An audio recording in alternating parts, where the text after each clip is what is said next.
Beliau itu raja yang bijak, dermawan, dan juga sangat pintar. Jadi sangat berjaya lah gitu kerajaan Tarumanegara ini saat dipimpin oleh beliau. Kalau Nabilah sendiri kayak gimana nih?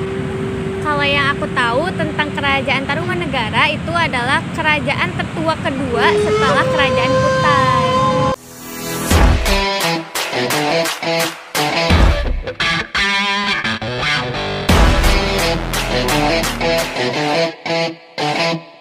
Assalamualaikum warahmatullahi wabarakatuh. Selamat pagi teman-teman. Nah, di sini kita bakal ngejelasin tentang kerajaan Tarumanegara. Sebelumnya, izinkan kami memperkenalkan diri. Nama saya Nabilah Ramadhani. Nama saya Marcella Indriani.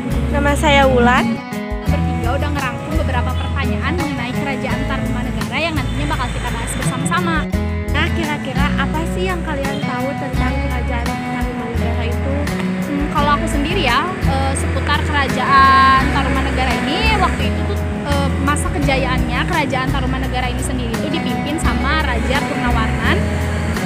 Beliau itu raja yang bijak, dermawan, dan juga sangat pintar. Jadi sangat berjaya lah gitu kerajaan Tarumanegara ini saat dipimpin oleh beliau. Kalau Nabilah sendiri kayak gimana nih? Kalau yang aku tahu tentang kerajaan Tarumanegara itu adalah kerajaan tertua kedua setelah kerajaan Kutai. Kalau Wulan gimana?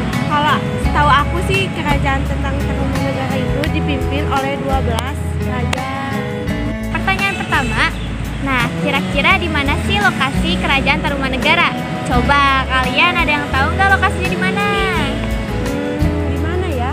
Apakah di Pulau Jawa? Apa Sumatera? Jadi jawabannya yaitu lokasi kerajaan Tarumanegara berada di dekat Sungai Citarum yang berlokasi di Jawa Barat, berdiri pada abad ke-4 Masehi atau sekitar tahun 358 Masehi. Meski berdiri di tanah Indonesia, yang satu ini belum dikenal dengan nama negara. Pendiri kerajaan ini bukan orang asli Nusantara. Seperti yang tadi Nabilah udah jelasin, kalau misalnya pendiri kerajaan ini tuh bukan orang asli dari Nusantara. Nah, ternyata Maharesi Jayasingawarman ini merupakan seorang pendatang dari negeri India. Sebelumnya beliau ini adalah seorang pertapa. Jayasingawarman ini berasal dari Salakayana, India, yang kemudian beliau ini pergi ke Nusantara, tepatnya di kerajaan Salakanagara. Kehadirannya ini tuh disambut baik oleh Raja Dewawarman ke-8 hingga kemudian tuh dinikahkan dengan salah satu anak putri raja tersebut. Nah, setelah itu Jayasingawarman ini membuka wilayah yang diperkirakan kerajaan Tarumanegara terletak di daerah Bekasi. Dan yang tadi Marcella terangin, kira-kira ada gak sih raja yang paling berkuasa? Oke, baik. Sebelum itu aku mau jelasin raja-raja yang ada di kerajaan Tarumanegara. Tarumanegara mengalami masa pemerintahan yang dipimpin sebanyak 12 raja. Nah, kerajaan ini mendapat pengaruh kebudayaan Hindu-India. Berikut nama-nama yang pernah memerintah kerajaan tersebut. Pertama, Jayasingawarman. Kedua, Dharmayawarman. Ketiga, ada Purnawarman. Keempat, ada Wisnuwarman. Kelima, ada Indrawarman. Keenam, ada Chandrawarman. Ketujuh, ada Suryawarman. Kedelapan, ada Kertawarman. Kesembilan, ada Sudhawarman. Kesepuluh, ada Hariwangsawarman. Kesebelas, ada Nagajayawarman. Ke-12 ada Linggawarman. Oke, kembali ke pertanyaan yang Wulan sampaikan. Purnawarman, raja yang ketiga, disebut sebagai penguasa terbesar dan raja yang terkenal pada kerajaan Tarumanegara. Menurut Prasasti Tugu disebut, kekuasaan Purnawarman meliputi banyak wilayah di bagian utara Jawa dan bagian barat, mulai dari Banten hingga Cirebon. Purnawarman juga memerintah penggalian Sungai Candrabaga atau juga disebut Kali Bekasi yang memiliki panjang sekitar 12 km dan Sungai Gomati yang menjurus ke laut. Menariknya, setelah dilakukan proses penggalian dirayakan dengan adanya persembahan 1000 ekor sapi kepada Brahmana. Pusat kekuasaan kerajaan ini ada di sekitar wilayah tersebut antara Bekasi dan Karawang. Purnawarman mendirikan ibu kota kerajaan yang dinamai Sundapura dan hal ini dibuktikan munculnya kompleks Candi Batujaya dan kompleks Cibuaya. Nih, pastikan setiap kerajaan itu punya masa kejayaannya masing-masing. Nah, gimana sih kalau kerajaan Tarumanegara sendiri? Jadi kerajaan Tarumanegara itu mencapai puncak kejayaan di era Raja Purnawarman. Beliau memang dikenal cerdas dan berwibawa.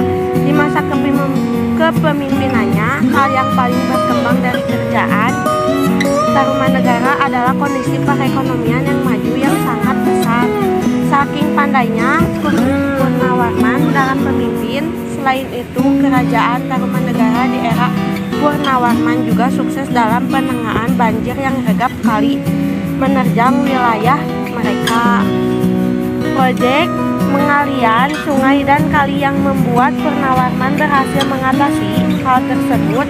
Meskipun di akhir proyeknya ia harus memberi persembahan berupa 1000 ekor sapi. Tapi nih, kalau ada kejayaan pasti ada keruntuhannya dong. Nah, bisa nggak sih jelasin masa keruntuhan kerajaan Tarumanegara itu? Terdapat dua faktor utama yang membuat kerajaan Tarumanegara ini mengalami keruntuhan. Di antaranya yang pertama adalah serangan kerajaan Sriwijaya. Aku ceritain dikit ya tentang serangan kerajaan Sriwijaya ini. Serangan ini itu terjadi di tahun 650. Terlihat dari isi prasasti Kota Kapur yang menyebut Dapuntah yang Sari Jayanasa melancarkan serangan terhadap bumi Jawa. Hal ini itu dikarenakan kerajaan tersebut tuh tak mau tunduk dengan kerajaan Sriwijaya. Nah, serangan ini juga tuh terjadi dan diperkirakan bersamaan dengan keruntuhannya Tarumanegara dan Holling di akhir abad ke-7. Sedangkan faktor penyebab kedua adalah Tarumanegara pecah, yaitu pecahnya Tarumanegara menjadi Sunda dan Galuh. Diambil dari naskah Wangsakerta, meski kebenarannya sempat diragukan, disebutkan bahwa Linggawarman yang berkuasa di tahun 666 disebut banyak memberi amanat kepada raja-raja kecil di daerah untuk mewakili dirinya. Kekuasaan dari kerajaan-kerajaan itu meningkat secara signifikan nih. Sedikit balik sebelum masa keruntuhan kerajaan ini, kepercayaan yang mereka anut, baik Raja Purnawarman dan rakyatnya apa sih? Oke, agama yang mereka anut adalah Hindu Siwa dengan kaum Brahmana yang memegang peran penting dalam upacara. Sikap toleransi beragama pada masa ini cukup tinggi, dibuktikan dengan adanya agama Buddha dan agama nenek moyang atau animisme. Oh iya, aku baru inget nih, di setiap kerajaan kan pasti ada yang namanya budaya-budaya kan. Nah, kira-kira di kerajaan Tarumanegara sendiri itu budayanya apa aja dan kayak gimana sih? Jadi intinya masuknya pengaruh dari India, penyebab perkembangan kebudayaan bagi masyarakat Tarumanegara. Contoh, di bidang sastra, masyarakat mulai mengenal syair. Hal ini dibuktikan dari beberapa prasasti peninggalan kerajaan Tarumanegara yang berbentuk syair. Dengan menggunakan huruf Pallawa dan bahasa sastra. Selain di bidang sastra, kebudayaan pahat juga berkembang, dibuktikan dengan bersama penemuan arca di Cibuaya dan Semenanjung Melayu dan Siam. Arca yang ditemukan di Cibuaya yaitu sebuah arca Wisnu. Nih, kita bakal bahas peninggalan dari kerajaan Tarumanegara. Kira-kira ada apa aja sih? Bakal bahas mengenai peninggalan dari kerajaan Tarumanegara. Kita bakal bagi jadi 3 kategori. Yang pertama adalah prasasti yang bakal aku jelasin. Yang kedua ada candi yang bakal Nabila jelasin. Dan yang ketiganya ada arca yang bakal dijelasin sama Wulan. Nah, kita mulai dari prasasti peninggalan dari kerajaan Tarumanegara ya. Di antaranya ada yang pertama Ciaruten yang berisi tapak kaki Purnawarman dengan pernyataan yang menyebutkan bahwa wilayah yang mencakup sungai Cisadane dan Cirauten. Sedangkan yang kedua adalah prasasti Tugu yang berisi mengenai proses penggalian sungai Candrabraga dan Gomati guna mengatasi banjir. Yang ketiga adalah prasasti Jambu, isinya pujian terhadap Purnawarman yang bahkan sampai disamakan dengan Dewa Indra. Yang keempat, prasasti Telapak Gajah berisi kaki gajah yang digunakan Purnawarman ketika berperang. Nah, gajah tersebut itu dinamai Airawata seperti gajah perang Dewa Indra. Dan yang kelima adalah prasasti Cindang Hyang yang juga berisi mengenai pujian-pujian terhadap Purnawarman sebagai Raja Tarumanegara. Selanjutnya atau yang terakhir adalah prasasti Kebun Kopi, yaitu prasasti Pasir Muara, prasasti Pasir Awi, dan prasasti Muara Ciaten juga termasuk dalam peninggalan kerajaan Tarumanegara. Peninggalan candi. yang diantaranya ada situs Batu Jaya, merupakan kompleks percandian yang ditemukan di Karawang dan bertepatan di tepi Sungai Citarum. Kompleks percandian ini bisa dikatakan besar dengan 13 artefak, diantaranya Segaran dan Talaga Jaya. Kedua adalah situs Cibuaya, berisi 2 artefak yang diyakini merupakan peninggalan Tarumanegara berupa Candi Lemah Wadon dan Lemah Duwun Lanang. Peninggalan yang terakhir adalah arca. Banyak sekali arca yang ditemukan di bekas wilayah kekuasaan Tarumanegara dan yakini sebagai peninggalan kerajaan tersebut. Khususnya di lokasi yang berdekat dengan candi yang disebut di atas terdapat 3 buah arca, yakni Wisnu, Siwa yang berada di Tanjung Barat dan Durga yang berada di Tanjung Priok. Jadi banyak banget ya yang udah kita pelajari dan kita bahas nih hari ini. Semoga bisa menjadi manfaat untuk kalian yang mendengarkan dan bisa menjadi ilmu serta wawasan juga tentang kerajaan Tarumanegara itu sendiri.